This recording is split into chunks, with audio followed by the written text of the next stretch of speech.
자리에서 일어나셔서 찬송가 616장 찬양 드림으로 주일 예배를 하나님 앞에 드리겠습니다.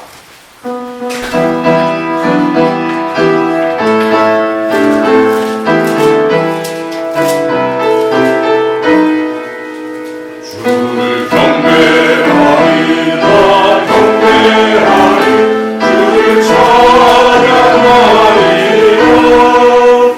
주를 경배하리라 경배하리 주를 찬양하리라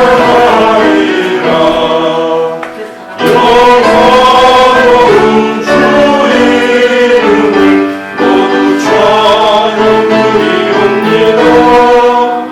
정성하여 주 찬양하리 주여 기뻐하여 주소서. 여호와께 감사하고 그의 이름을 불러 아뢰며 그가 하는 모든 일을 만민 중에 알게 할지어다. 그에게 노래하며 그를 찬양하며 그의 모든 기이한 일을 말할지어다. 그의 거룩한 이름을 자랑하라. 여호와를 구하는 자들은 마음이 즐거울지로다. 아멘.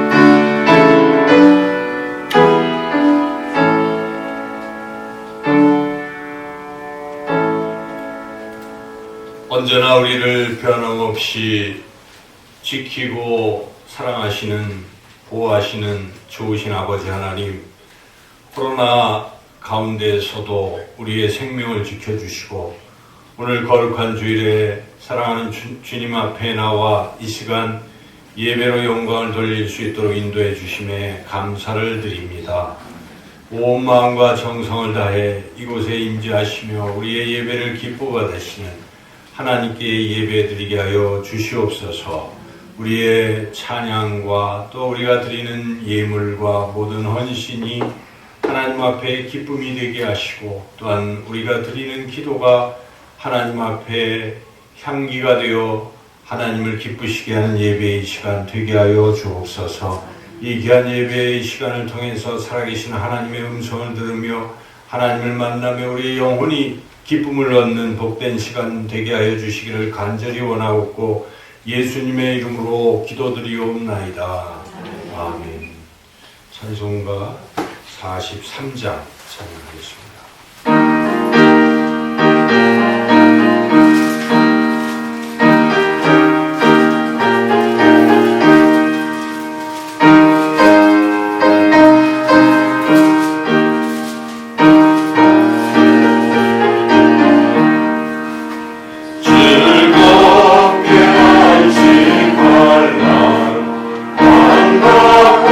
좋은 날 내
기도입니다.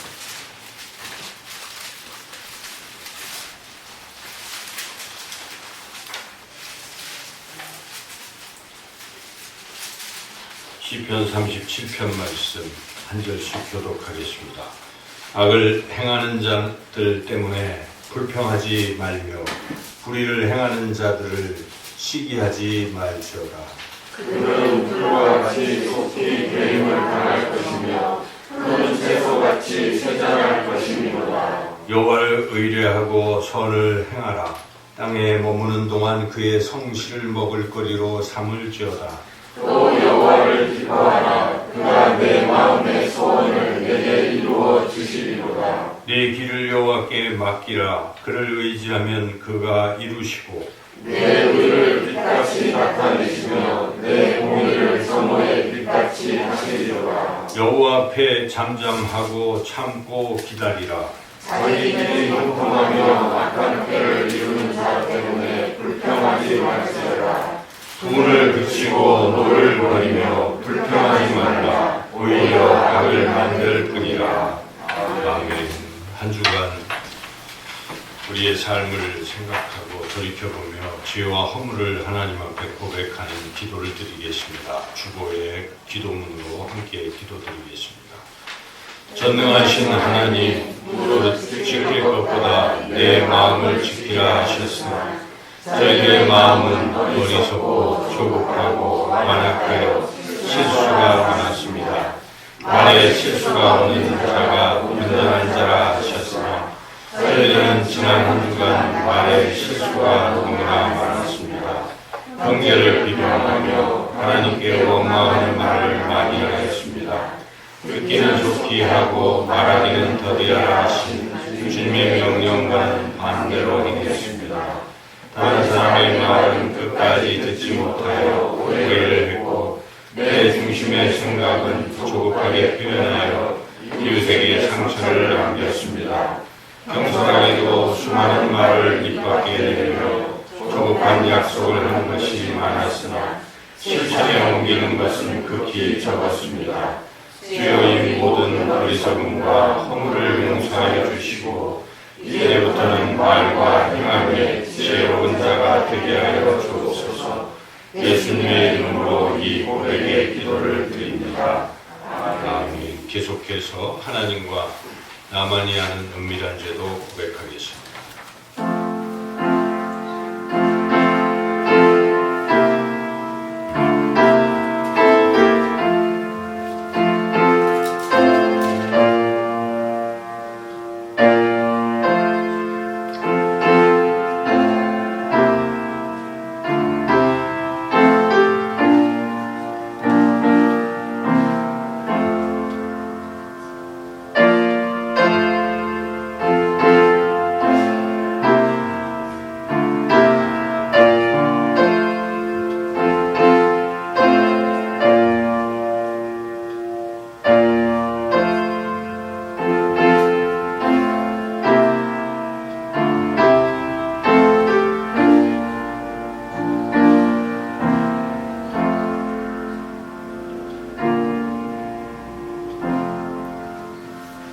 그들이 듣고 혹시 각각 그 악한 길에서 돌아오리라. 그리하면 내가 그들의 악행으로 말미암아 그들에게 재앙을 내리라 하던 뜻을 돌이키리라.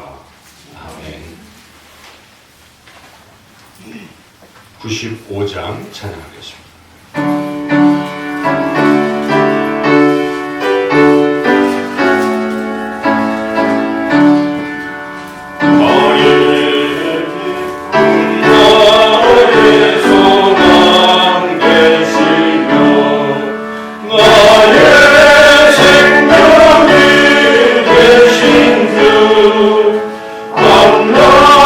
불러서 찬송을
이상모 우리를 대표해서 기도 인도하겠습니다.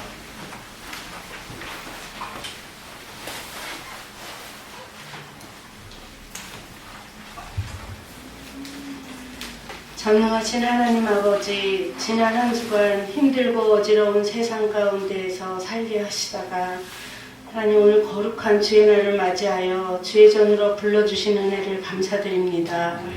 주님의 말씀과 기도 생활을 최우선 순위에 두지 못하고 세상의 헛된 계획과 부질없는 염려와 걱정으로 분주하며 거룩하지 못한 삶을 살았음을 이 시간 고백합니다.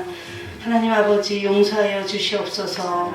하나님 아버지 세상이 마지막 때의 모습으로 혼란하고 미혹의 영이 우리를 유혹하고 악한 세대가 하나님 우리의 모든 삶을 위협하는 이 시대에 저희가 우리의 믿음을 끝까지 잘 지킬 수 있도록 인도하여 주시옵소서.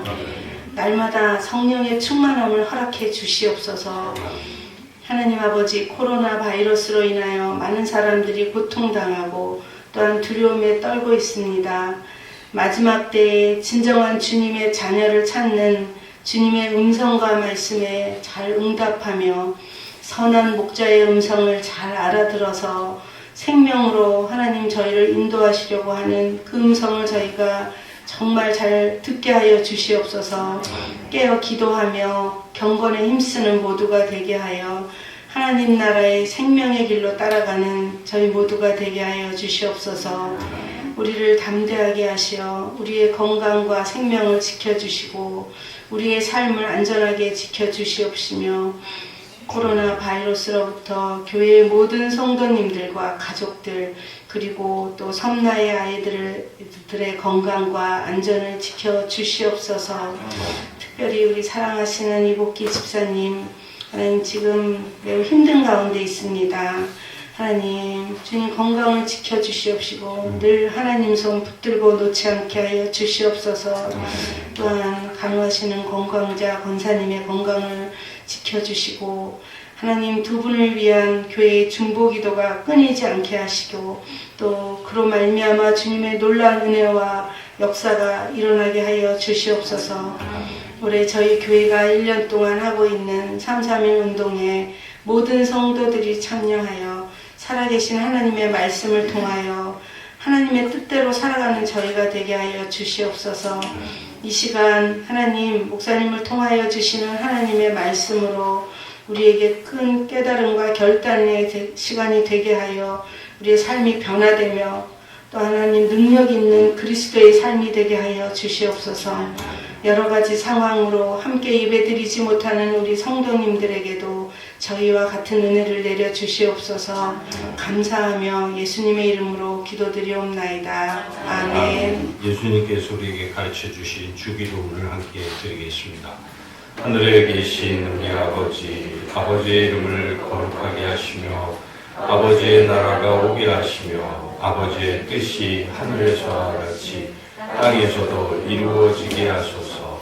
오늘 우리에게 용할 양식을 주시고 우리가 우리에게 잘못한 사람을 용서하여 준 것 같이 우리 죄를 용서하여 주시고 우리를 시험에 빠지지 않게 하시고 악에서 구하소서. 나라와 권능과 영광이 영원히 아버지의 것입니다. 아멘.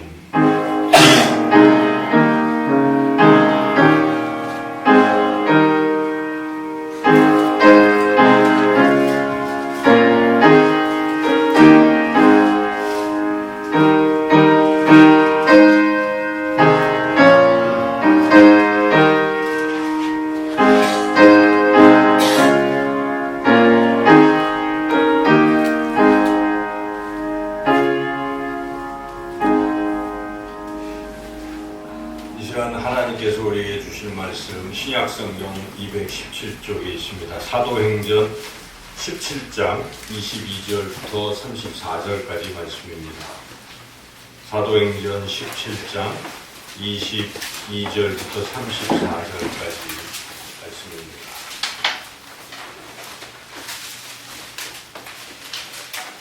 하나님 말씀 제가 공독하겠습니다. 바울이 아레오바고 가운데 서서 말하되 아덴 사람들아 너희를 보니 범사에 존교심이 많도다. 내가 두루 다니며 너희가 위하는 것들을 보다가 알지 못하는 신에게라고 새긴 단도 보았으니 그런즉 너희가 알지 못하고 위하는 그것을 내가 너희에게 알게 하리라. 우주와 그 가운데 있는 만물을 지으신 하나님께서는 천지의 주제시니 손으로 지은 전에 계시지 아니하시고 또 무엇이 부족한 것처럼 사람의 손으로 섬김을 받으시는 것이 아니니 이는 만민에게 생명과 호흡과 만물을 친히 주시는 이심이라. 인류의 모든 족속을 한 혈통으로 만드사 온 땅에 살게 하시고 그들의 연대를 정하시며 거주의 경계를 한정하셨으니 이는 사람으로 혹 하나님을 더듬어 찾아 발견하게 하려 하심이로되 그는 우리 각 사람에게서 멀리 계시지 아니하도다. 우리가 그를 힘입어 살며 기동하며 존재하느니라. 너희 시인 중 어떤 사람들의 말과 같이 우리가 그의 소생이라 하니 이와 같이 하나님의 소생이 되었은즉 하나님을 금이나 은이나 돌에다 사람의 기술과 고안으로 새긴 것들과 같이 여길 것이 아니니라. 알지 못하던 시대에는 하나님이 간과하셨거니와 이제는 어디든지 사람에게 다 명하사 회개하라 하셨으니 이는 정하신 사람으로 하여금 천하를 공의로 심판할 날을 작정하시고 이에 그를 죽은 자 가운데서 다시 살리신 것으로 모든 사람에게 믿을 만한 증거를 주셨음이니라 하니라. 그들이 죽은 자의 부활을 듣고 어떤 사람은 조롱도 하고 어떤 사람은 이 일에 대하여 네 말을 다시 듣겠다 하니 이에 바울이 그들 가운데서 떠나매 몇 사람이 그를 가까이 하여 믿으니 그 중에는 아레오바고 관리 디오누시오와 다말이라 하는 여자와 또 다른 사람들도 있었더라. 아멘. 이제 우리가 다 함께 일어나서 하나님을 찬양하겠습니다. 찬송가 515장입니다.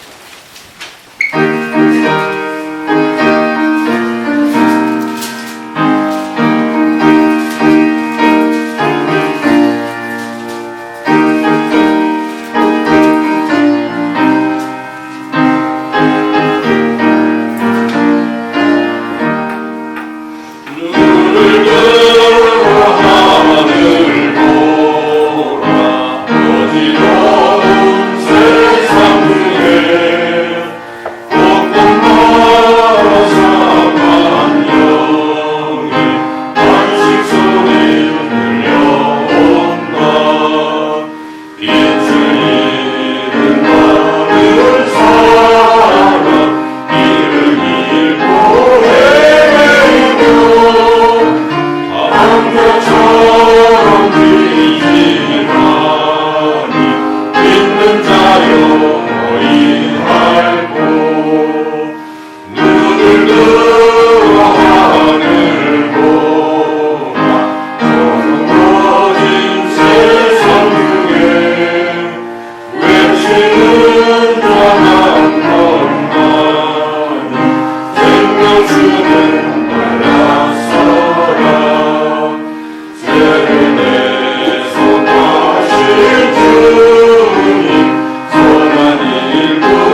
백성을 찬양하사 오래 참고 기다리네 이해하신 우리의 구주 예수 나가시는 날 공평하게 가는데 믿는 자여 의할고. 자리에 앉으시겠습니다.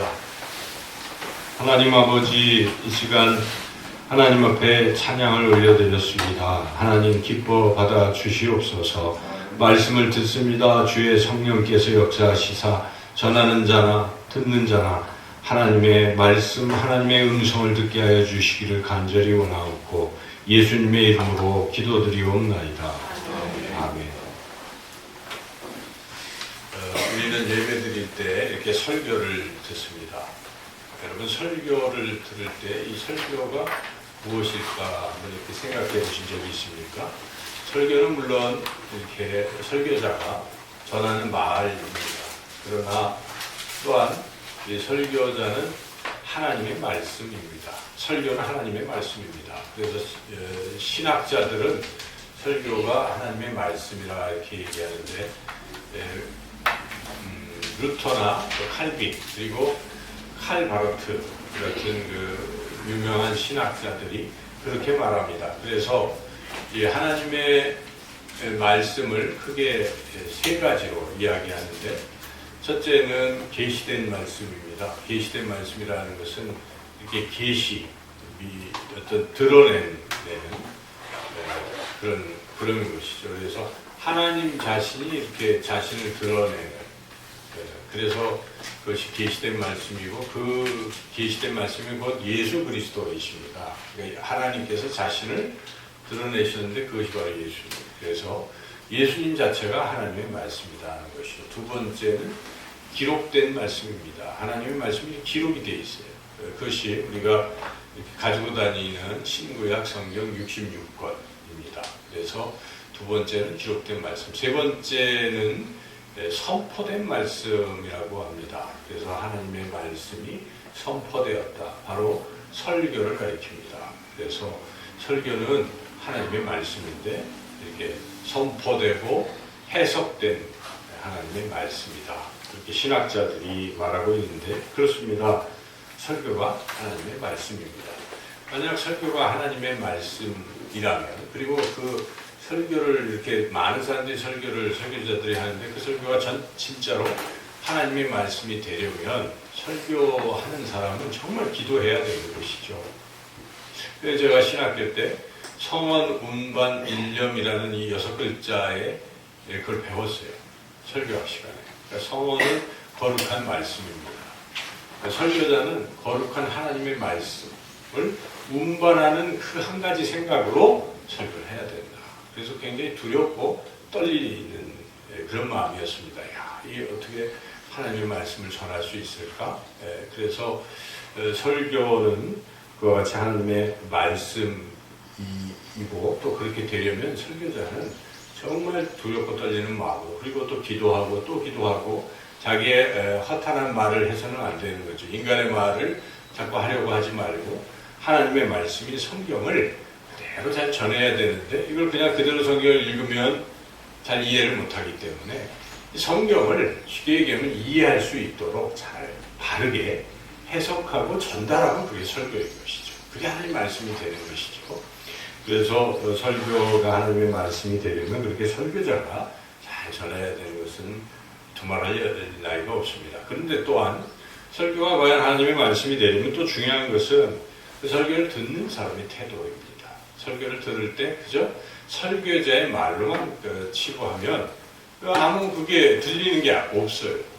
설교 시간에 이 설교는 하나님의 말씀이다, 이런 믿음을 가지고 그 한 절 한 절 말씀을 잘 듣는다면, 기도하고 성령님을 통해서 하나님의 음성을 들을 수 있다면 그것이 하나님의 말씀이 될 수 있습니다. 오늘날 우리는 많은 설교를 듣지요. 그런데 정말 설교의 홍수 속에 있는데 너무 많아서 과연 우리가 이 설교를 통해서 하나님 말씀 잘 들을 수 있겠는가. 그래서 어떤 분들은 정말 예배 시간 중에 설교 시간만큼 내가 잘 들으리라. 하나님의 말씀이니까. 그래서 기도하고 준비해서 집중해서 하나님의 음성을 듣고 은혜를 받는 분들이 있습니다.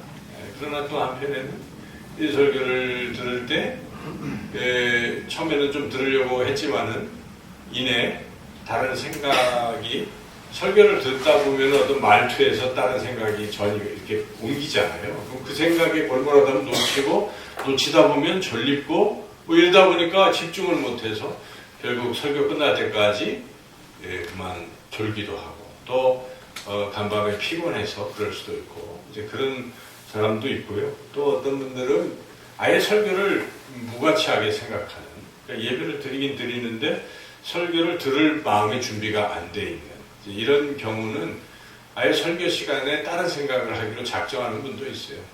우리 교회는 그런 분이 없지만 제가 옛날에 기억이 나는데 설교를 이렇게 전하는데 한 분이 다리를 꼬고 앉아서 이 잡지를 계속 보고 있는 거예요. 처음부터 끝까지. 그래서 제가 생각했어요. 저분은 설교 시간을 그냥 강연 듣는 것으로 생각하고 있구나. 그럼 그럴 수 있어요. 그렇죠? 자기가 보고 싶은 게 더 좋으니까. 그래서 요즘은 이제 젊은이들이 휴대폰이 많이 발달됐으니까 뭐하고 있겠습니까? 휴대폰을 보고 있겠죠. 혹은 그건 똑같은 이치 같아요. 그래서 그것은 이 설교 시간을 어떻게 생각하느냐에 따라서 달라지는 거예요. 그래서 여러분 설교 시간은 하나님의 말씀을 듣는 시간이다. 여기서부터 이게 듣는 태도가 결정이 되는 것입니다. 그래서 설교는 하나님의 말씀인데 그런데 문제는 오늘날 설교가 전해지고 많은 사람들이 설교를 듣지만 과연 얼마나 많은 사람들이 설교를 잘 듣고 또 받아들이고 있을까? 지금도 그렇게 어렵지만은 이 사도 바울이 설교를 할 때도 그랬습니다. 사도 바울은 아마 모든 설교자들이 본을 받으려고 하는 위대한 설교자였습니다. 사도 바울은 대사도. 사도 바울이 설교를 했을 때 사람들이 들으면 전부 막 회심을 했어야 되는데 오늘 우리가 읽었던 본문 말씀에는 그들의 설교를 듣는 태도, 반응이 잘 드러나고 있는데 여러분 오늘 읽은 본문 가운데에 2절, 3절을 먼저 읽어보겠습니다. 그들이 죽은 자의 부활을 듣고 어떤 사람은 조롱도 하고 어떤 사람은 이 일에 대하여 네 말을 다시 듣겠다 하니 이에 바울이 그들 가운데서 떠나네. 바울 설교를 안 들은 거 듣긴 뭐 귀로는 들었는데 마음으로 안 들은 거 받지를 않았어요. 그래서 아이고 하고 오히려 뭐라고 조롱도 하고 이런 식의 반응을 보이니까 바울도 어떻게 합니까? 그냥 떠나버린 것이죠. 이게 대부분의 사람들이 안 들었다는 것입니다. 이 사람들은 당시에 그리스 사람들입니다. 그리스의 수도 아테네. 당시 지금은 그리스가 많이 위축되어 있지만은 옛날의 그리스는요, 그리스 로마 문화를 뽑혔던 그 그리스에는 철학자들이 다 모여 있어요. 플라톤, 소크라테스, 뭐 유명한 사람 다 거기 있는 거죠. 그래서 아주 무슨 여러 스토아 학파 등등 많이 있어요. 그래서 그렇게 많은 지식인들이 있는데 그들이 바울의 설교를 듣고 조롱을 하고 받아들이지 않았다는 것이죠. 그러나 다 안 받아들이는 것인가? 그런 가운데도 받아들이는 사람도 있긴 있어요. 아주 소수이지만. 그래서 34절 읽어보겠습니다. 몇 사람이 그를 가까이하여 믿으니 그 중에는 아레오바고 갈릴리 디오누시오와 다마리아라 하는 여자와 또 다른 사람도 있었다. 일부. 그래도 듣는 사람이 있다는 것입니다. 여러분 많은 사람들이 설교를 안 들어요. 사실 안 듣고 받지 않지만 그러나 그래도 그 가운데에 설교를 듣는 사람은 있다는 것입니다. 적은 수이지만 적은 수는 설교를 듣고 하나님의 말씀으로 믿고 마음에 담고 그리고 그 말씀대로 살려고 한 주간도 기도하고 살아가는 거예요. 그래서 지난주에 설교 말씀을 기억하고 그 말씀대로 하나님의 말씀이라고 믿고 살아가는 이런 소수의 사람들이 있다는 것입니다. 그러나 실제로 세상에는 그렇게 설교를 잘 듣는 사람들이 드물어요. 우리 예수님께서 오병이어의 기적을 베푸셨습니다. 그 얘기 우리가 잘 아시죠. 배고픈 사람들 보고 예수님 불쌍히 여기셔서 사흘 동안 기진맥진하는 모습에 안 되겠다 해서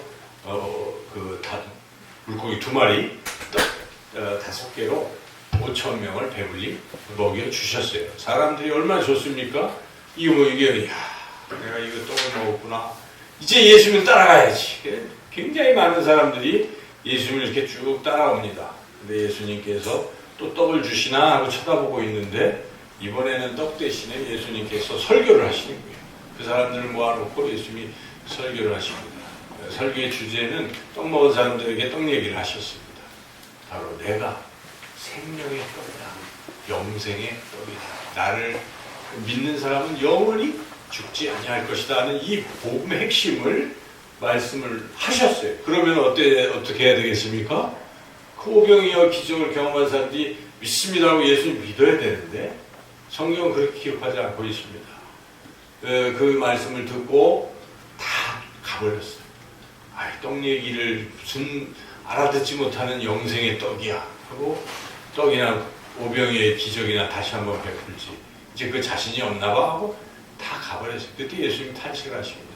12명만 딱 따라옵니다. 예수님이 12명에게 뭐라고 하십니까? 요한복음 6장에 보면요. 너희도 가려느냐.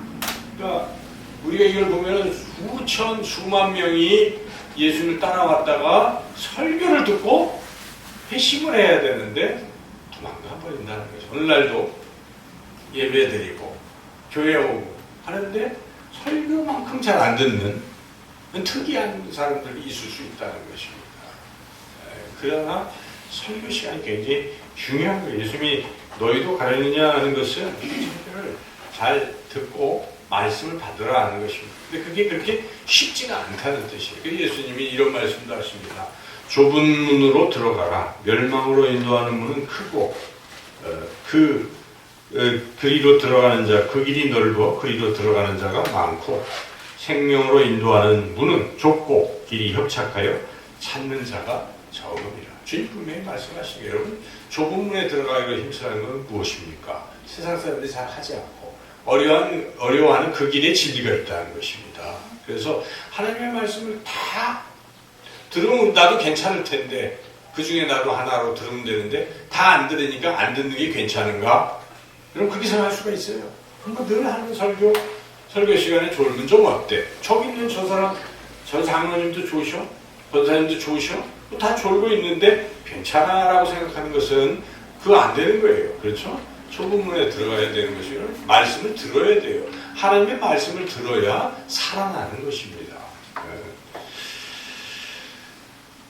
우리가 그럼 왜 설교를 잘 들어야 되는가? 여러분 설교는 하나님의 말씀이기 때문에 잘 들어야 되는데 설교를 잘 들어야 하는 이유는 설교를 통해서 하나님을 만날 수 있기 때문이라는 것입니다.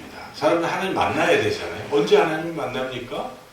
설교를 통해서 하나님을 만나는 것입니다. 오늘 우리 본문의 27절 말씀 같이 한번 읽어보겠습니다. 27절 이는 사람으로 꼭 하나님을 더듬어 찾아 발견하게 하려 하심이로되 그는 우리 각 사람에게서 멀리 계시지 아니하도다. 지금 앞의 내용은 그런 내용입니다. 지금 이 그리스 아테네에 많은 철학자들과 똑똑하다는 사람들이 다 모여 있어요. 거기가 아레오바고라는 광장이 있어요. 지금도 그리스 아테네에 가면 거기가 있어요. 그 언덕인데 거기에는 당시에 그리스의 아테네의 실력자들이 원로원 이런 사람들이 모여가지고 의사결정을 하고 그 중에 대장을 뽑고 높은 사람을 뽑고 하는 그런 데예요. 그래서 그런 아레오바고에 지금 바울이 딱 설교를 한 거예요. 근데 바울이 설교를 하는 것은 그들의 관심부터 시작을 해서 보니까 너희들이 오만 잡신을 다 섬기는 거예요. 거기 뭐 비너스 뭐 오만 가지 신들이 다 있잖아요. 이렇게 만들어 놓고. 근데 심지어는 너희들 섬기는 신을 보니까 알지 못하는 신이라고 이름까지 그냥 아무거나 갖다 붙여놓고 섬기고 있구나 하면서 시작을 한 거예요. 그러면서 너희들이 그 잡신을 다 섬기지만 그것이 참 신이 아니다. 하나님이 참 신이시다. 이렇게 지금 설교를 쭉 하고 있는 것이죠. 그래서 지금 바울은 이제 그 쭉 하면서 바로 그 하나님이 이러한 이런 일을 하시고 너희들을 살게 하시는데 왜 하나님이 그렇게 사람을 만드시고 너희들을 이 땅에서 이 세상에 잘 살게 하실까? 그 이유가 뭐냐? 그나마 그런 것을 통해서라도 하나님을 더듬어서라도 찾아서 발견하게 하려고 하신 것이다. 하나님이 원하시는 것은 무엇인가? 사람들이 하나님을 찾기를 원하시는 것입니다, 여러분. 근데 지금 우리가 코로나라는 이런 사태를 맞이하면서 우리가 기도하면서 아마 영적으로 깨어있는 사람들이 그런 생각을 할 거예요. 왜 하나님이 이런 환난을 우리 인류에게 주실까? 그것은 딱 저는 한 가지 이유라고 생각해요. 하나님을 찾으라는 것입니다. 하나님을 찾으라는 것입니다. 인간의 힘으로는 할 수가 없다는 걸 지금 다 알잖아요. 미국, 유럽, 그 어느 나라도 뭐 백신을 올해 안에 개발하겠다고 큰 소리 치고 있지만 그게 가능하지가 않으니까 큰 소리를 치는 거예요. 선거를 앞두고 안 되는 거예요. 어려운 것입니다. 인간의 힘으로 그게 된들 코로나가 아니라 또 다른 균이 바이러스가 계속 앞으로 오면 이 시대가 바뀌었다고 사람들이 얘기하잖아요. 이제는 우리가 마음 놓고 살 수 없는 세상이 됐다고 지금 선언할 정도로 인간의 힘은 너무나 연약한 것입니다. 인간은 아무것도 할 수 없는 것을 느끼고 있어요. 그렇다면 결론은 무엇입니까? 인간은 할 수가 없지만 위에 계신 하나님은 할 수 있겠구나. 하나님을 찾으라는 것이죠. 하나님이 원하시는 뜻이 그것인데 사람들이 그것을 아직도 귀를 닫거나 깨달으려고 하지 않습니다. 심지어 그리스도인조차도 이러한 사태를 맞아서 야 하나님만이 살 길이구나 하고 하나님도 힘써 찾아야 하는데 우리가 물론 이 코로나 때문에 주의해야 되고 또 서로를 위해서 사회를 위해서 그렇게 해야 되는 게 맞아요. 그런데 저는 어제인가 뉴스를 보니까요. 어느 교회, 인천의 어느 교회가 700명이 큰 교회죠. 이렇게 어깨에 앉아갖고 예배를 드렸는데 이번 뭐 바이러스 추적을 하는데 역학조사를 하는데 한 사람도 걸리지 않았다는 게 그래서 왜 그런가 보니까 철저히 마스크 쓰고 예방조치 다 하면서 했다는 거예요. 예. 그러니까 우리가 마음이 문제입니다. 그냥 겁을 내고 그럴 것이 아니라 하나님 지켜주신다는 믿음으로 중요한 것은 하나님을 찾는 것이겠구나. 하나님을 만나고 하나님 예배드리는 것이구나. 이런 코로나 사태에 더욱더 하나님께 가까이 나아간다면 그 사람은 하나님의 뜻을 아는 것이고 하나님의 뜻대로 살아가는 것인데 이런 상황이 점점 멀어진다면 뭔가 착각하고 잘못 아는 것입니다. 하나님의 소원은 우리 인류가 하나님을 찾기를 원하시는 것입니다. 그래서 그럼 하나님은 어떻게 코로나를 통해서도 알게 하시지만 결국은 결정적인 건 무엇입니까? 하나님의 말씀을 통해서 알게 하시는 거예요. 그러니까 설교라는 통로를 통해서 하나님께서 이걸 깨닫게 하시는 거예요. 그래서 우리는 이 설교를 잘 들어야 됩니다. 이 설교를 통해서 하나님의 음성을 듣고 하나님을 발견하고 만나고 살아가야 된다 하는 것이죠. 그러면 우리는 설교에서 구체적으로 무엇을 들어야 될 것인가? 여러분 설교 시간에 하나님의 말씀이고 하나님의 음성을 듣는 시간에 우리가 깨달았어요. 집중해서 듣자. 근데 들을 때 놓치지 말아야 될 게 있어요. 핵심이라고 하는 것입니다.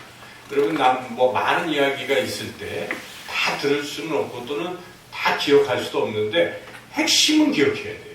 항상. 그래서 들을 때는 필기를 하셔야 돼요. 필기를 하시면서 저 말씀의 핵심이 무엇인가. 핵심 이렇게 정도는 딱 기억을 할 수가 있어야 돼요. 저는 그래서 이 주보에 항상 핵심을 기록해놔요. 한 주간 살아가실 때 그 핵심을 보고 살아가시라는 거예요. 잊어버리니까. 근데 결국 그 핵심, 설교의 핵심을 잘 들어야 되는데 설교는 물론 설교자가 그 핵심을 정하는 거라고 생각하면 그렇지 않습니다. 설교자가 정하는 게 아니에요. 설교의 핵심은 성경이에요. 근데 성경의 어떤 본문을 우리가 지금 택해서 사도행전 17장 22절에서 34절까지 읽었잖아요. 그러면 요 안에 핵심이 들어있는 거예요. 그렇잖아요. 하나님의 말씀인데. 그래서 이 안에서 설교자는 이 안에서 핵심이 무엇인지를 바르게 잘 정직하게 판단해서 파악해서 전하면 되는 거예요. 듣는 이는 그걸 잘 놓치지 말고 들어야 되는데 오늘 이 본문은 바울의 설교입니다. 위대한 바울의 설교의 내용이에요. 이 설교를 통해서 바울이 무엇을 전하려고 했을까? 그게 바로 설교의 핵심이겠죠. 그 핵심 세 가지를 우리가 잘 깨달아야 됩니다. 첫째로 바울의 그 설교의 핵심, 바울이 전하는 하나님의 말씀의 핵심 첫째는 하나님은 이 세상에서 우리를 살게 하신다는 거죠. 잘 살게 하신다. 요 사실이에요. 이게 설교의 핵심. 그러니까 여러분이 막 설교를 들을 때 뭘 들어야 돼요? 하나님은 우리를 살게 해주신다. 살려주시고 도와주시고 돌보시고 지키시고 그런 설교 듣지요. 그걸 들어야 돼요. 그 설교가 또 설교자는 그걸 반드시 해야 되겠죠. 하나님 여러분을 죽게 하신데 그 설교가 아니에요. 그죠? 그건 잘못 전하는 거예요. 하나님 여러분을 사랑하시고 여러분을 지키시고 보호하십니다. 왜냐하면 성경이 그걸 말하고 있기 때문에 그대로 전하면 여러분 그걸 꼭 들어야 돼요. 지금 혹시 삶에 내가 너무 부대끼고 힘들고 어렵고 나로서 살 수 없다고 느끼십니까? 여러분 설교를 들으십시오. 하나님 말씀을 들으십시오. 살 길을 찾을 수가 있어요. 하나님 우리를 사랑하시기 때문에 반드시 우리를 세상에서 살게 하신다는 것입니다. 이것을 바울은 지금 아레오파고에서 모여서 지식 자랑하고 잘난 척하는 아테네의 그 철학자들에게 야 너희들이 그러고 있지만 그게 아니다는 것입니다. 바로 하나님이 너희들을 살려주신다는 것을 설교를 하고 있다는 것이죠. 그래서 여기 오늘 본문에 25절, 26절에 그게 나오죠. 25절, 26절 같이 읽어보겠습니다. 또 무엇이 부족한 것처럼 사람의 손으로 생명을 받은 것이 아니니 이는 만민에게 생명과 호흡과 만물을 친히 주시는 이심이라 인류의 모든 족속을 한 혈통으로 만드사 온 땅에 살게 하시고 그들의 연대를 정하시며 거주의 경계를 한정하셨으니 지금 이 아테네의 이 사람들은 한번 잘 살아보려고 하는 거예요. 그 사람들도. 그렇죠? 그래서 잘 살아보려고 여러 가지 신들을 우상으로 만들어 놓고 그 신을 잘 섬기면 잘 살겠지. 이런 생각을 가지고 막 섬기다 나중에는 알지 못하는 신까지 만들어가지고 섬기고 있는 거예요. 잘 살려고 하는 거예요. 그런데 바울은 그거 해봤자 소용없다는 거예요. 그걸로 잘 사는 게 아니다. 잘 살게 하시는 분은 누구라는 것입니까? 하나님이시다. 하나님 우주 만물을 만드셨기 때문에 그렇다. 그리고 인간에게 생명과 호흡을 주시기 때문에 이 하나님이 여러분을 살릴 수 있습니다. 이 하나님은 땅을 정하시고 땅의 경계도 정하시고 사람들로 하여금 땅에서 살게 이렇게 나눠 주셨다. 이걸 전하는 거예요. 여러분 창세기부터 요한계시록까지 보면은 하나님이 우리 인류를 살게 하신다는 걸 우리는 얼마든지 본문을 통해서 깨달을 수가 있어요. 그래서 우리가 몇 절의 말씀만 읽어도 그래 하나님 나를 돌봐주시는구나. 하나님 나의 힘이시구나. 하나님 나의 소망이시구나. 여러분 그걸 느끼시죠? 그 힘을 얻지 않습니까? 이 세상 아무리 힘들어도 살 수가 없을 것 같아도 하나님은 나를 살려주셔. 이걸 믿고 힘을 얻고 또 한 번 살아가 보는 겁니다. 그래서 설교가 좋습니다. 설교를 잘 들으면 사랑할 수가 있어요. 희망을 가질 수가 있어요. 문제를 해결할 수가 있습니다. 설교는 그러한 역할, 기능을 하는 것입니다. 하나님은 그걸 원하신다는 것이에요. 그래서 그런데 사람들은 그걸 잘 모르고 그래도 살아보려고 뭔가를 잡아요. 그죠? 이 아테네의 이 많은 사람들은 그런 여러 가지 우상들을 잡아요. 그런데 오늘날 인류, 이 세상 사람은 뭘 잡고 있습니까? 이것저것 잡아요. 어떤 사람은 야, 요 직업이 나를 살린다. 직업 없으면 안 주고 직업을 위해서 직업을 얻기 위해서 뭐 하는 거예요. 어떤 사람은 어쨌든 돈을 벌어야 돼. 돈을 벌어놓으면 내가 죽을 때까지 살 수 있어. 돈을 저축해야 돼. 돈을 잡으려고 하는 거예요. 어떤 사람은 내가 못해도 또 저기는 저 사람이 날 도와줄 거야 하고 누군가를 또 부모든 또는 자식이든 또는 뭐 배우자든 이렇게 그 사람을 붙잡으려고 하는 거예요. 그렇게 하는 여러 가지 것들이 있겠죠, 여러분. 그래서 세상 사람은 직장에 취업하면은 그 중에 연주를 만들어서 내가 요 라인을 잡아야 돼. 그렇게 생각하잖아요. 출세하려면 이 정치하는 사람들도 그 사람을 잡으면 돼. 그 밑에 쭉 줄을 대고 있는 거예요. 다 연줄이에요. 항맥, 뭐 이렇게 해갖고 줄 잡아서 가는데 여러분 그러다가 어느 날 그 줄을 잡았는데 끊어지면 어떻게 됩니까? 우리 그 어린이들 동화에도 보니까 아마 그런 게 있잖아요. 막 이 오누이가 어려운 일에 처해서 막 호랑이한테 물려갈 것 같을 때 하나님께 줄을 내려주세요. 튼튼한 줄을 내려주세요. 그래서 하나님이 금동아줄을 내려주시니까 붙잡고 올라갔어요.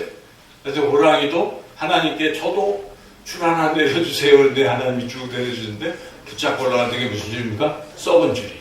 하다가 뚝 떨어져서 죽었어요. 밑에 떨어져서 죽었는데 수수밭에 떨어져서 오늘날 수수가 호랑이 피 때문에 빨갛다. 이런 이야기도 있지 않습니까? 여하튼 잘못 잡은 거죠. 그런데 여러분 세상에 있는 줄들은 다 썩은 줄일 수 있어요. 영원하지가 않기 때문에 그렇습니다. 변하기 때문에 그래요. 여러분 그거 줄이라고 믿었는데 금동아 줄이라고 믿었는데 어느 날 보니까 이게 썩은 줄이었으면 어떻게 됩니까?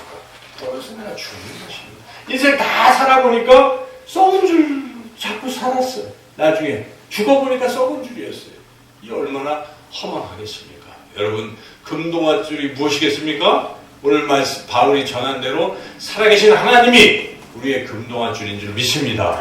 이 하나님을 붙들라는 것입니다. 여러분 설교를 들을 때 그래 내가 하나님을 의지해야지. 세상 부귀 명예 영화 뭐 이게 아니라 하나님을 붙들어야지라고 결단할 수 있다면 그는 설교를 통해서 하나님의 음성을 들은 것입니다. 설교자는 잘 전한 것입니다. 만약에 그렇게 전했다면.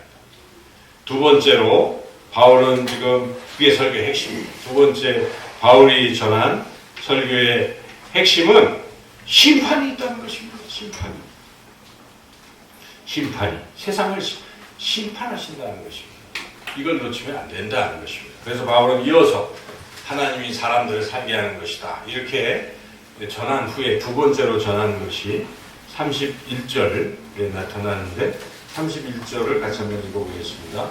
이는 정하신 사람으로 하여금 천하를 공의로 심판할 날을 작정하시고 이에 그를 죽은 자 가운데서 다시 살리신 것으로 모든 사람에게 믿을 만한 증거를 주셨음이라 하니라. 바울의 설교가 여기서 다 끝났는데 지금 마지막 부분에 뭘 얘기하고 있습니까? 공의로 심판한 날을 작정하셨다라고 전하고 있어요. 심판이 있다는 것입니다. 여러분 심판이 있다고 생각합니까? 사람들이 심판이 없는 줄 알아요. 심판은 있어요. 심판의 날이 있어요. 성경은 다 그걸 증언하고 있어요. 구약 신약 다 여호와의 날이라고도 표현하고 마지막 때 주님 오시는 날 심판은 있는 것입니다. 심판이 왜 없겠습니까? 심판이 있어요. 세상 사람도 심판 생각하면 겁내지 않습니까? 여러분 영화 같은 거 보면은 무슨 영화에 그 죄와 벌 신과 함께 했잖아요. 거기 막 지옥이 적나라하게 묘사되잖아요.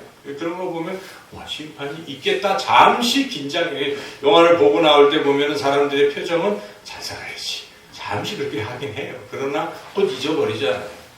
그런데 곧 잊어버리면 안 됩니다. 심판이 있습니다, 여러분. 심판이 있는 거예요. 때가 되면 반드시 심판이 있어요. 주님이 재림하시는 날이 심판의 날입니다. 그리고 또한 우리가 이 인류의 심판도 있지만 각 개인의 심판도 있어요. 개인의 종말이 있지 않습니까? 이 세상을 떠나는 거예요. 죽는 거예요. 죽잖아요. 죽을 때 그때 심판이 있어요. 심판. 그 심판이 잘 되면 좋겠는데 잘못되면 어떻게 되겠습니까? 영원한 멸망의 고통의 길로 가게 된다. 이것을 바울은 지금 그 아레오바고에 있는 철학자들에게 증거하고 있습니다. 선포하고 있는 것입니다. 설교에는 이게 들어가요. 그 결론적으로 알 수가 있잖아요. 여러분 설교를 들을 때 어떤 사람은 심판 얘기하면 아유 기분 나빠. 뭔 심판이야 심판. 어? 내가 살아가는 지혜나 좀 주지. 이렇게 생각하는데 그 설교 잘못 듣는 거예요. 물론 그런 부분도 들으려고 하겠지만 진짜 놓치지 말아야 될 건 무엇이겠습니까? 심판이에요. 그러니까 설교자는 심판을 전해야 되는 거예요. 성경에 나올 때 이거 피해서 안 하는 사람들이 있어요. 좋은 말만 달콤하면 그러면 안 되는 겁니다. 어떻게 하다 보니까 본문이 있어요. 심판에서 심판을 전해야 되는 것입니다. 구약의 말씀은 우리가 아모스서 호세아서 막 잘 읽어 이번 주는 호세아서 읽잖아요. 거기 뭐가 있습니까? 심판이 있어요. 심판. 하나님의 심판이 있다는 것입니다. 그런데 들어야 돼요. 들을 게 있는 자는 어떻게 합니까? 듣습니다. 심판 얘기하면 두려워합니다. 그래 심판이 있지. 내가 이거 세상 헛살면 안 되지. 심판에 대한 두려움을 품어야 되는 것이죠. 젊은 사람들은 그걸 자꾸 놓쳐요. 그래서 솔로몬이 인생 다 살고 부귀영화 다 누린 다음에 한마디 하잖아요. 전도서 12장에 청년들아 젊을 때에 창조주 하나님을 기억하라. 여러분 심판이 있는 거예요. 여러분들이 젊은 자녀들에게도 얘기해 줘야 돼요. 그렇게 하나님을 믿고 살 때 꼭 얘기해 줘야 돼요. 야, 심판이 있는 거야. 설교를 들을 때도 그 부분을 절대로 놓쳐서는 안 된다 하는 것이고, 그런데 심판이 있다면 심판은 누가 하시는가? 오늘 본문에 누가 심판하신다고 나와 있습니까? 여기에 이 하나님께 바울은 31절에 정하신 사람으로 하여금 천하를 공의로 심판하는 것을 정하신 사람, 바로 이분이 예수 그리스도시다. 바로 그분을 하나님께서 죽은 자 가운데서 살리셨다고 31절에 바울은 바로 부활하신 예수님을 여기서 전한 것입니다. 그래서 부활하신 그 예수님이 마지막 때에 심판자로 오신다 하고 지금 이 철학자들에게 당당히 선포하고 있는 것입니다. 여러분 믿습니까? 예수님이 심판주인 것을 믿습니까? 마지막 여러분이 믿으니까 사도신경 고백하지 않습니까? 거기로부터 살아있는 자와 죽은 자를 심판하러 오십니다. 바로 예수님께서 하나님 우편에 계시다가 오셔서 이 세상을 심판하신다. 이 사실을 여러분 늘 듣는 이야기인데, 또 고백하는 이야기인데 믿어야 돼요. 주님이. 그래서 이걸 믿는 사람은 어떻게 합니까? 마라나타 주 예수여 오시옵소서. 빨리 오셔서 이 엉터리 같은 세상을 심판하시고 하나님의 새하늘 새 땅을 이루소서 하는 것입니다. 여러분 그게 믿음이에요. 이런 소망이 있어야 돼요. 심판이 있구나 믿고 그 심판의 날에 바로 예수님이 심판지로 오신다. 이 사실을 믿어야 되는 것이고, 설교는 이것을 전해야 되는 것이고, 설교자는 이 부분을 들을 때는 절대로 놓쳐서는 안 돼요. 많은 걸 놓칠 수 있지만 제가 전하는 대로 하나님 우리를 살게 하신다는 거예요. 그리고 두 번째, 세상이 심판의 날이 있고 심판주는 예수님이시다. 하나님이 바로 예수님 심판주로 정하셨다는 것을 꼭 들으셔야 한다는 것이죠. 세 번째로 이제 마지막 중요한 것인데, 그렇다면 어떻게 해야 되는가? 31절 하반절에 바로 하나님께서는 심판이 목적이 아니시고 심판 중에도 구원의 길을 열어주신다 하는 것입니다. 바로 그 길을 말씀하신 거예요. 이 심판 왜 얘기하셨겠습니까? 바울을 통해서 여기에 모든 사람에게 믿을 만한 증거를 주셨다. 이분이 증거다라고 한 것은 바로 이분을 믿으면, 바로 내 아들 예수를 믿는 자들은 심판을 면하고 영원한 생명을 얻을 것이다 하는 것을 지금 바울은 증거하고 있습니다. 여러분 성경에는 바로 그것을 계속 우리에게 증거하고 있어요. 근데 두 가지가 필요하다는 것입니다. 심판 가운데서 심판을 면하려면, 심판을 면하고 하나님 나라에 영원히 살려면 두 가지를 해야 돼요. 첫째는 무엇입니까? 회개를 해야 된다는 것입니다. 바울은 그것을 전했습니다. 오늘 여기에 보면은 30절에 미리 전했는데 30절 읽어보겠습니다. 알지 못하던 시대에는 하나님이 간구하셨더니 이제는 어디든지 사람에게 다 명하사 회개하라 하셨으니, 회개하라는 것입니다. 회개하라는 것입니다. 이거는 베드로도 그렇게 전했어요. 앞에 사도행 2장에 보면 뭐라고 전합니까? 사도행전 2장 38 베드로가 이르되 너희가 회개하여 각각 예수 그리스도의 이름으로 세례를 받고 죄사함을 받으라. 그리하면 성령의 선물을 받으리니 하고, 이제 심판을 받지 않고 하나님 나라의 백성 살게 될 것이다. 회개하라 라는 게 먼저 선포되어 있어요. 우리 예수님께서 설교를 오셔서 첫 번째 하신 것이 뭡니까? 하나님의 나라가 가까웠으니 회개하라.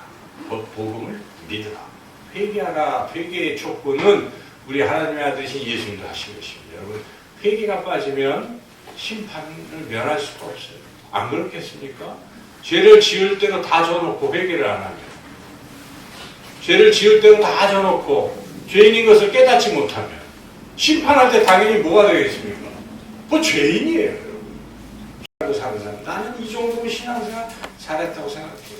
목사들이 바리새인들까지는 매우 커요. 자기가 의인인 것처럼 착각해요. 그렇지 않습니다. 목사도 죄인이고 다 죄인이고, 그래서 여러분 죄를 깊이 느끼는 사람은 겸손합니다. 이것밖에 안 돼요. 그 세리가 고개도 못 들고 가슴을 치고 성경 구석에서 하나님 앞에 나는 죄인입니다 했던 그런 심령이 필요한 것입니다. 이렇게 회개가 필요합니다. 네. 그래서 설교를 들으실 때 여러분이 하나님이 내게 말씀하시는구나, 나의 부족한 것을 말씀하셨구나 느낀 사람은요 설교 제대로 듣는 것입니다. 하나님 말씀을 들으시고. 근데 어떤 사람은 아니 지는 뭔데 나한테 이런 얘기를 해? 하고 기분 나빠서 교회를 떠난 사람들이 수두룩합니다. 그래서 목사들이 설교를 제대로 못해. 겁이 나서 교회 떠날까봐, 자기 그 얘기 했다고 떠날까봐 못하는 거예요. 그것도 설교자가 바른 사람이 아니죠. 떠나면 할 수 없는 거예요. 근데 전하는 건 전해야 되는 것이 설교자의 사명이고, 듣는 사람은 들어야 돼요. 겸손히 하나님 말씀이니까 바로 내 죄를 이렇게 지적해 주시는 거예요. 주여 하고 거기서 돌이키면 그는 하나님 나라에 가까운 사람이 되는 것입니다. 하나님 나라를 가고 있는 사람이에요. 근데 거기서 삐딱하면 어떻게 돼요? 안 가는 사람이에요. 겉으로는 가는 척해도 다른 길로 가고 있는 것입니다. 자, 이렇게 우리가 회개를 들어야 돼요. 설교를 들어야 돼요. 마지막으로 회개로 끝나는 것이 아니라 하나님께서는 용서하시고 죄를 없애주시고 구원의 길로 인도하신다는 이 사실을 마지막에 못 듣는다면 이건 복음이 아니에요. 기쁜 소식이 아니에요.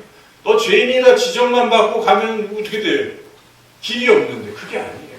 하나님은 악인도 용서하신다. 그러니까 설교의 마지막은 반드시 하나님은 용서하십니다. 우리를 사랑하십니다. 다시 시작하게 하십니다가 선포돼야 되는 것이고, 그걸 들어야 돼요. 왜 여러분 앞부분만 듣고 뒷부분 안 들으면 안 돼요. 마지막 한간 뭐겠습니까? 우리 하나님은 뭘 말씀하십니까? 구원의 길을 우리에게 열어주신다. 그래서 예수님을 보내주셨구나. 내가 예수님을 믿어야지. 예수님은 그를 믿는 자는 심판을 받지 아니하는 것이요, 믿지 아니하는 자는 하나님의 독생자의 이름으로 믿지 아니함으로 벌써 심판을 받을 것이니라. 여러분, 바로 하나님께서 우리를 사랑하셔서 우리의 죄를 용서하시기 십자가에서 돌아가신 줄로 믿습니다. 그래서 그 예수를 믿는 자는 죄인이 아니요, 이제는 의인이요, 영원한 하나님 나라의 자녀가 된다는 사실입니다. 설교는 늘 똑같은 겁니다. 여러분, 이 복음을 늘 전하는 거예요. 똑같은 소리를 듣고도 똑같이 아멘하고 똑같이 감격할 수 있다면 그는 날마다 설교할 때마다 하나님의 말씀을 듣는 사람이에요. 변화되고 하나님 나라를 향해 가는 사람인 것입니다. 오늘 설교가 무엇인가? 설교는 선포되고 해석된 하나님의 말씀이라는 사실, 그리고 들을 때마다 우리는 하나님의 말씀을 들어야 할 것이고, 특별히 핵심을 놓치지 말아야 돼. 세 가지. 하나님을 살려주신다는 사실, 그리고 우리가 죄인임으로 회개해야 한다는 사실, 그런데 바로 예수님을 믿음으로 우리의 죄의 사함을 받았다는 사실. 그러므로 우리는 설교를 듣고 나서 바로 그 하나님 좋으신 예수님을 내 마음에 모셔드리고 오늘 한 주간도 주님과 동행하며 살아야지 결심하시고 은혜 받으시고 한 주간도 승리하시는 저와 여러분이 되시기를 주님의 이름으로 축원합니다. 좋으신 하나님 감사합니다. 하나님의 말씀, 성경 말씀, 설교를 통해 또 들었습니다. 이 귀한 말씀 마음에 새기고 한 주간도 주님 모셔드리고 승리하는 복된 삶 살게 해주시기를 간절히 원하고 예수님의 이름으로 기도드리옵나이다. 아멘. 우리 사도신경으로 우리 믿음을 고백하겠습니다. 나는 전능하신 아버지 하나님 천지의 창조주를 믿습니다. 나는 그의 유일하신 아들 우리 주 예수 그리스도를 믿습니다. 그는 성령으로 잉태되어 동정녀 마리아에게서 나시고 군디오 빌라도에게 고난을 받아 십자가에 못 박혀 죽으시고 장사된 지 사흘 만에 죽은 자 가운데에서 다시 살아나셨으며 하늘에 오르시어 전능하신 아버지 하나님 우편에 앉아 계시다가 거기로부터 살아있는 자와 죽은 자를 심판하러 오십니다. 나는 성령을 믿으며 거룩한 공교회와 성도의 교제와 죄를 용서받는 것과 몸의 부활과 영생을 믿습니다. 아멘. 이제 다 함께 자리에서 일어나셔서 찬송가 534장 찬양하며 봉헌하겠습니다.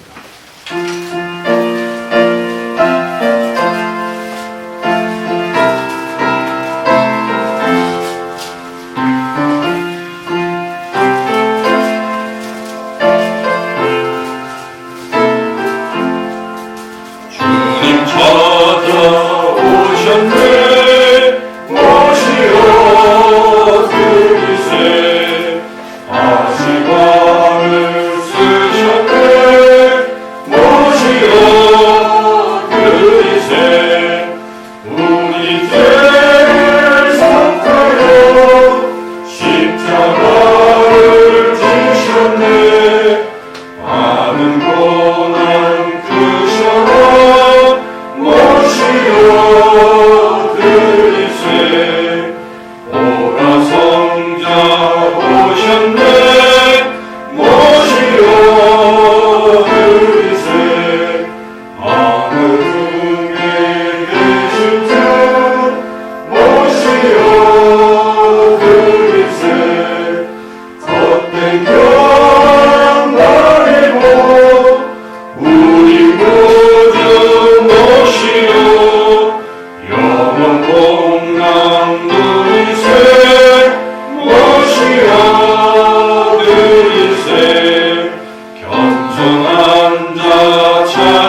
하나님 아버지, 이 시간 하나님 앞에 예물을 드립니다. 우리가 드리는 예물을 기뻐 받아 주시옵소서. 예물 드린 손길마다 하나님 축복하시사 이 땅에 또 잘 살아가게 하시고 하나님을 믿고 영원한 하나님 나라 소망하며 승리하는 삶을 살아가게 하여 주옵소서.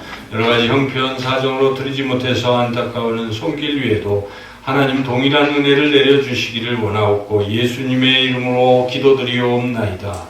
아멘. 자리에 앉으시겠습니다. 우리 서로 사랑의 인사 나누겠습니다. 사랑합니다.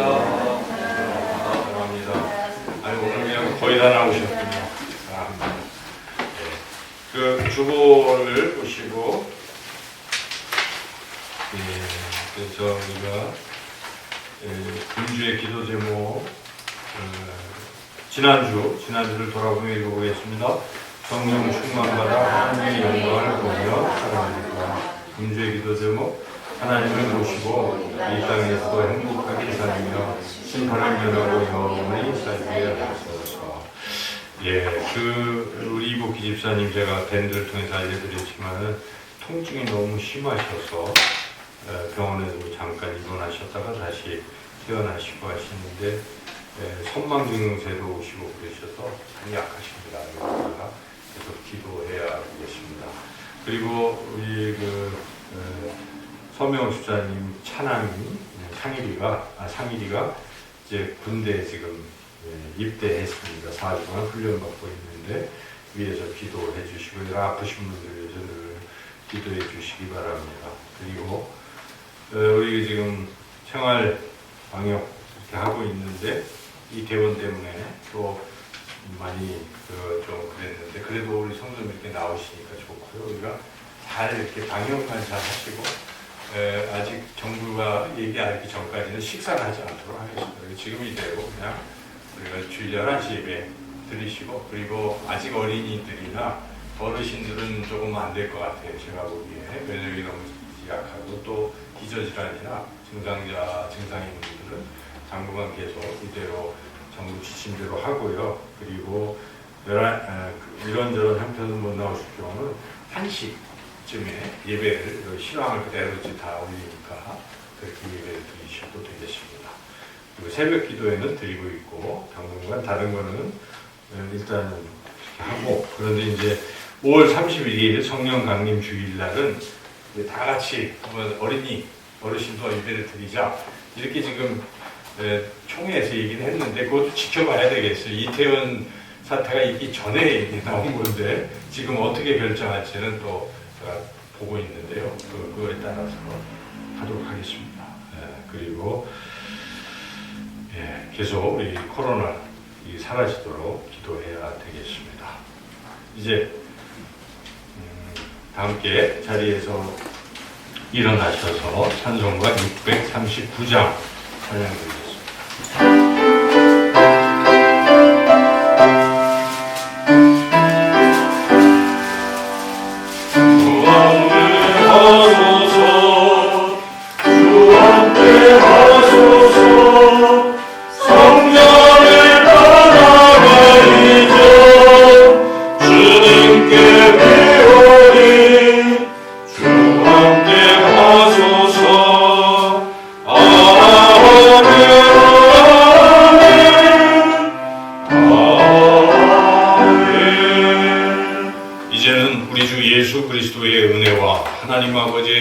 사랑과 성령의 교통하심이 오늘 주신 말씀 따라 우리 하나님을 또 모시고 한 주간도 동행하며 행복하고 승리하는 삶을 살기를 원하는 우리 사랑 모든 성도님들 가정과 또는 예배에 참석하지 못하고 또 영상 예배 드리는 사람 모든 성도님들 위해 영원토록 함께 하시기를 간절히 축원하옵나이다.